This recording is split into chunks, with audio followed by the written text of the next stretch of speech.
A esta hora saludamos a John Jack Becerra. Él es una persona muy importante y fue muy notoria su presencia en medios de comunicación porque en el año 2018 la Corte Constitucional falló el primer caso de discriminación racial en el trabajo y fue gracias a una acción de tutela, si no estoy mal, John Jack me corrige, que él presentó para que se respetaran los derechos de la comunidad afro y en fin, y se respetara el derecho al trabajo que tienen todos y cada uno, por supuesto, de los colombianos. Es un gusto saludarlo. John Jack, ¿cómo te encuentras? Han pasado ya tal vez varios años desde que esto sucedió. ¿Y qué ha pasado definitivamente con esa sentencia de la Corte Constitucional? Bueno, un saludo muy especial a todos, especialmente a las dos orillas, por la invitación. Es un placer estar aquí. Bueno, ¿qué ha pasado? Bueno, han pasado muchas cosas, entre ellas, que bueno, como tú bien lo acabas de señalar, es un precedente histórico en la lucha contra el racismo y la discriminación racial en los entornos laborales y en general, ¿no? Esa lucha y ese racismo estructural que persiste todavía hasta el día de hoy en nuestra sociedad. Eh, bueno, como es de conocimiento público, pues la sentencia es la T-572-17, que se falló en el 2018, que se conoció el fallo de la Honorable Corte Constitucional. A partir de ese momento, pues inició otra batalla por la implementación de la misma.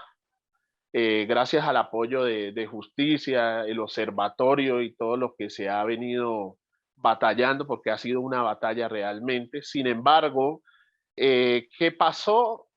Personalmente, que como no hubo reparación en ese sentido a mi favor, más allá del fallo, que es significativo sin duda, pasaron varias cosas. Primero que entré en una especie de circular roja en las empresas, eh, entonces nadie volvió a darme empleo.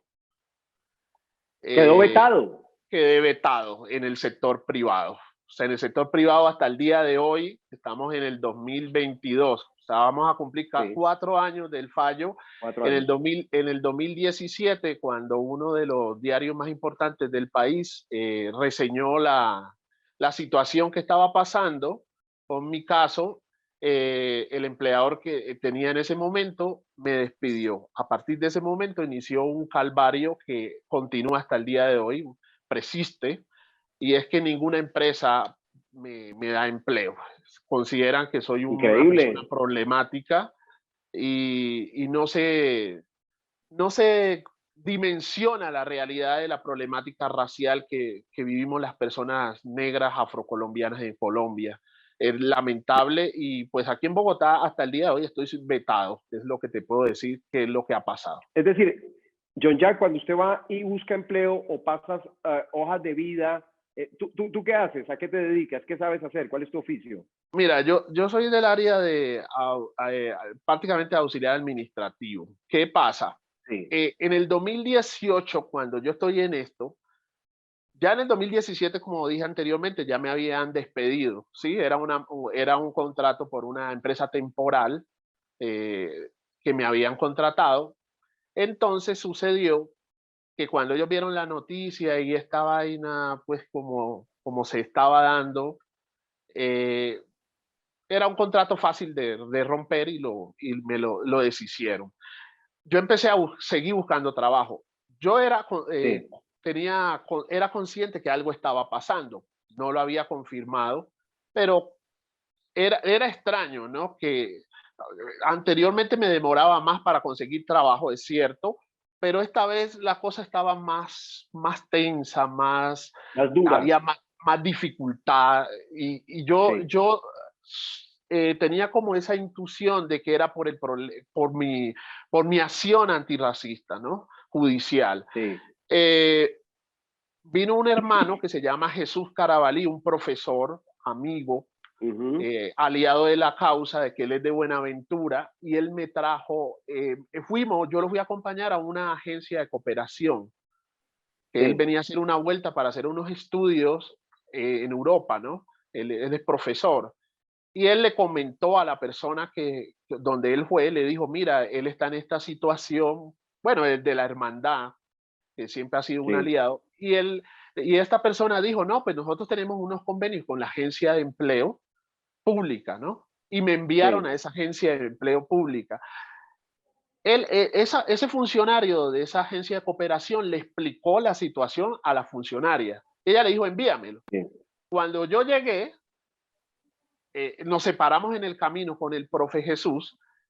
Él se fue a otra diligencia para que nos sí, alcanzara el tiempo y pasó lo siguiente. Yo llegué a donde la funcionaria y la funcionaria, yo me presenté y le dije, vengo de parte de esa agencia de cooperación y ella me dice, ah, es usted. Y me ujú, dice, llamó a la psicóloga de selección de personal y le dice, ¿qué podemos hacer? Y me dice, su peor error fue haber renunciado. O sea, el mundo se me vino al piso porque sí, confirmaba algo que yo sospechaba, pero que no lo había confirmado. Ella me dijo, las empresas aquí, ella es de Cartagena, no es negra, es una mujer blanca mestiza, y me dijo, las empresas aquí a veces hacen ciertas exigencias, y entre las exigencias es que exigen personal no negro. ujú, Y usted tiene, aquí hay un problema, y es que usted como hizo esa acción, es muy difícil. Sin embargo, déjeme la hoja de vida. Eso fue en el 2018. sí. Estamos en el 2022 y nunca me llamaron. Ahí fue cuando alguien dijo que sí, que habían unos temas de vetos, que a la gente obviamente los vetaban y que era Sí. algo muy complejo también al mismo tiempo. Pero ese veto que usted denuncia, John, se da porque usted fue el promotor de esa sentencia de alguna manera que busca, obviamente, sacar la discriminación racial de las empresas, o cree que esto se da por su color definitivamente y porque quienes tienen un color diferente, pues de alguna manera no tienen ninguna opción laboral. Bueno, una de las cosas que hay que reconocer, y lo dice el CLAS, el Consejo Laboral Afrocolombiano, es que tenemos un problema gravísimo de empleabilidad de las comunidades negras afrocolombianas en el sector privado. O sea, eso es una realidad que no se puede tapar con el dedo. ¿Por qué? Porque guste o no guste, aquí hay un problema de racismo estructural y sistémico. Y no se es bien visto por la sociedad que una persona reclame sus derechos y más cuando son temas de racismo. Para dejarlo claro, eso no es bien recibido. Quizás fui la primera persona que perseveré porque hay mucha gente que ha denunciado o dicho o puesto quejas, ¿sí? Pero no, pero sí fui quizás la primera persona como punta de lanza que perseveré a llegar a la máxima instancia que es la Corte Constitucional, la Suprema Corte de Colombia. Entonces, eso no ha sido bien percibido. Entonces, ahí se juntan varias cosas. Obviamente hay un problema de racismo a la hora de contratar. Los espacios laborales, cuando logramos conseguir un empleo, no son fáciles para nosotros. Entramos dentro de un racismo muy fuerte, la forma como se nos delegan las labores, el ambiente con los compañeros. Es complejo, no hay mecanismos tampoco, a pesar de que la sentencia da unos mecanismos, hasta el día de hoy no están muy claros y los empleadores creen muchas veces que nos hacen un favor cuando nosotros contribuimos al progreso y al desarrollo, estamos contribuyendo y es muy complejo. Entonces, ahí hay de todo, no es solamente una cosa. Obviamente que hay retaliaciones por mi acción. De una u otra manera se puede ver eso porque es inconcebible que hasta fecha yo no pueda conseguir un empleo en el sector privado y me ha tocado trabajar en el sector público por contratos de prestación de servicio cuando alguien, un paisano que llega a un puesto aquí en el distrito, de buena fe me lleva y me concede un contrato para prácticamente yo sobrevivir, ¿sí?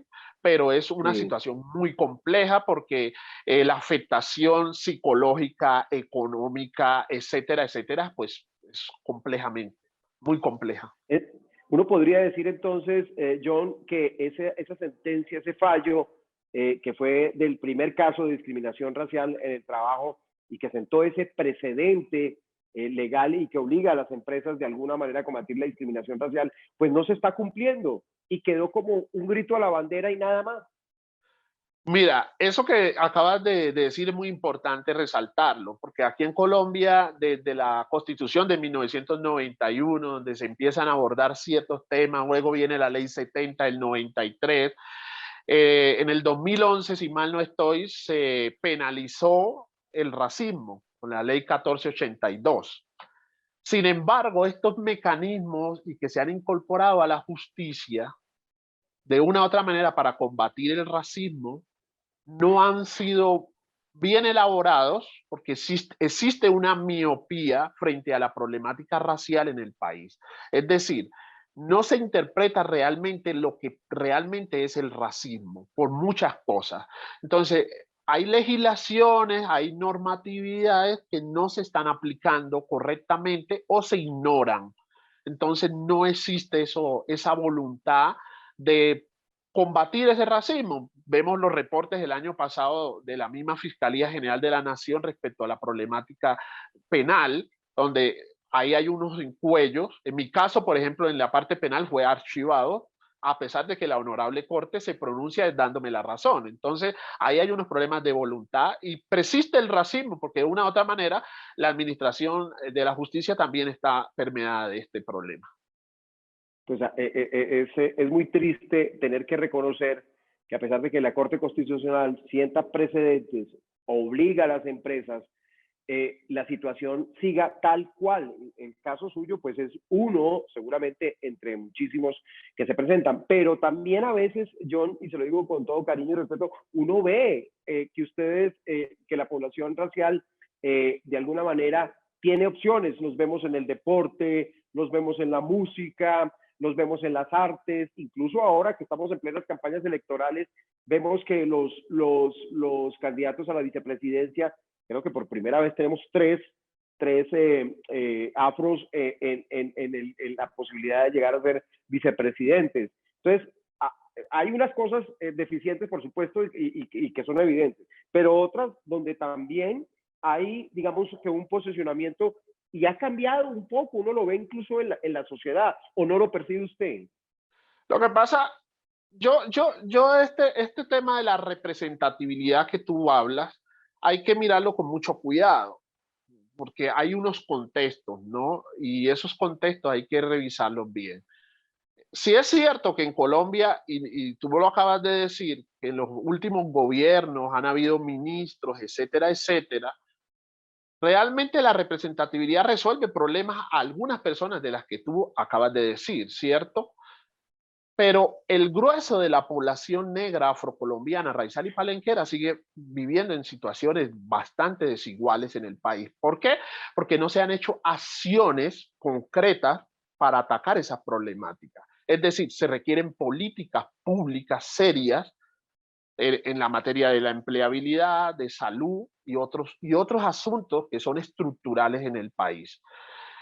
En ese sentido, la representación de Francia Márquez sí nos da esa esperanza. Es importante ver, como tú lo acabas de Bueno, decir, pero ahí está Luis Alberto Murillo también con la esa, campaña de Sergio esa, Fajardo. Y creo que sí, inclusive Rodolfo Hernández también escogió a una persona que es del Valle del Cauca, o si no estoy mal. Es decir, ahí hay también opciones, ¿no? sí, pero lo que te quiero decir es que hay que poner todo en su contexto. Sí, porque sí es cierto, porque si medimos el tema única y exclusivamente porque ha habido representación, pues sí la ha habido, sí, pero no hay unas políticas públicas para atacar ciertos problemas. Y eso es muy importante en esta construcción de sociedad que estamos. Entonces, Claro. es valioso lo que estamos viendo, Francia Márquez, Luis Gilberto Murillo Urrutia, pero tenemos que ir más allá de esa representación que es valiosa y es importante, pero también tenemos que reconocer que tenemos un problema de racismo estructural y que que hay que hacer otras acciones. Y yo creo que en ese sentido es que hay que mirar también el tema. Es decir, lo que tenemos que construir es una política de gobierno, una política inclusive no de gobierno, sino una política de Estado que perdure por siempre, independientemente de los que sean los gobiernos, que le dé a las poblaciones raizales, a las poblaciones negras, la posibilidad de competir en igualdad de condiciones a la hora de ofertarse laboralmente o de obtener la posibilidad laboral. Eso es lo que sería, y ese sería el mundo ideal definitivamente, John. Efectivamente, acciones afirmativas que empiecen a cerrar esa brecha, ¿sí?, de desigualdad que vivimos.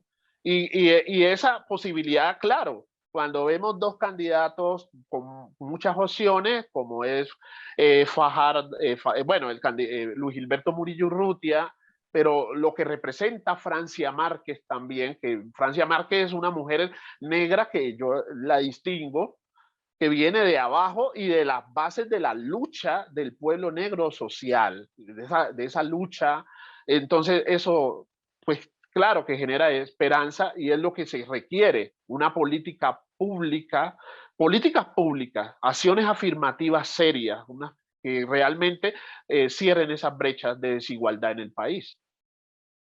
Pues ahí está, esta es la opinión de John Jack Becerra. Él es una persona que ha luchado permanentemente por la igualdad, por tener opciones laborales y sobre todo porque se cumpla una sentencia. Es que no estamos hablando de simplemente de un fallo de un juez, no, esta es una sentencia de la Corte Constitucional que obliga a las empresas del sector privado a abrirle oportunidades a las poblaciones negras, pero también a respetar sus derechos en los ambientes laborales, donde muchas veces, como lo dice John, sufren de acoso laboral, de discriminación, de comentarios, y todo eso es lo que la sentencia de alguna manera trataba de poner en cintura, me imagino que a través del Ministerio del Trabajo, y que lamentablemente, como dice John, pues no se está cumpliendo.